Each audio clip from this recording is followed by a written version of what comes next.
ధనవంతుడొకడుండెను. అతడు ఊదా వస్త్రములు ధరించి ప్రతిదినము సుఖముగా జీవించుచుండెను. లూకా 16:19. పురాతన యెరూషలేం వీధుల్లో ఒక గొప్ప భవనం మెరిసిపోతుండేది. ఆ ఇంట్లో ప్రతిరోజు విందులు, సంగీతం, నవ్వులు. బంగారు దీపాల కాంతిలో ఊదా వస్త్రములు ధరించిన ధనవంతుడు రాజులా జీవించేవాడు. అతని టేబుల్పై ఎన్నో వంటకాలు, అతని చుట్టూ సేవకులు. అతని జీవితంలో కొరత అనే మాటే లేదు. అతను ప్రపంచమిచ్చే సుఖాలను ఆస్వాదిస్తూ తన గేటు బయట జరుగుతున్న నిశ్శబ్ద కథను ఎప్పుడూ గమనించలేదు. అదే గేటు వెలుపల లాజరు అనే బీదవాడు పడి ఉండేవాడు. అతని శరీరం పుండ్లుకో నిండిపోయింది. అతని కడుపు ఆకలితో మండిపోతుండేది. ధనవంతుడి టేబుల్ నుంచి పడే తురుములకైనా అతను ఆశపడేవాడు. జనాలు అతని పక్కన నడిచిపోయేవారు. కుక్కలు అతని గాయాలను లేపేవి. కాని అతనిని ఆప్యాయంగా తాకే చేయి ఎవరికీ లేదు. ఒకే నగరంలో ఇద్దరు మనుషులు, ఒకరు వెలుగులో, మరొకరు చీకటిలో. ఒకరోజు లాజరు జీవితం నిశ్శబ్దంగా ముగిసింది. భూమిపై అతనికి ఘనత లభించలేదు, కాని పరలోకంలో అతనికి స్వాగతం లభించింది. దేవదూతలు అతని ఆత్మను అబ్రహాము ఒడికి తీసుకెళ్లారు.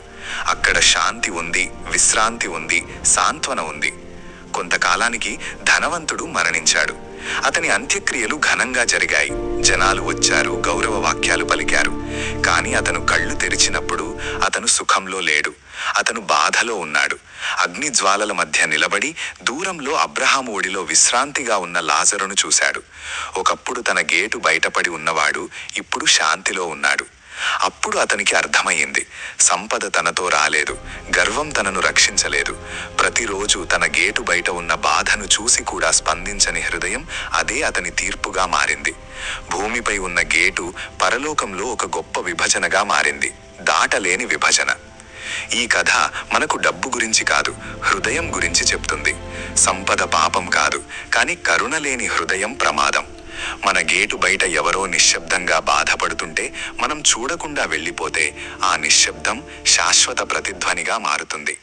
నీతి సందేశం: మన జీవితంలో దేవుడు మనకిచ్చిన ఆశీర్వాదాలు ఇతరులను ఎత్తిపట్టడానికి ఉపయోగపడాలి.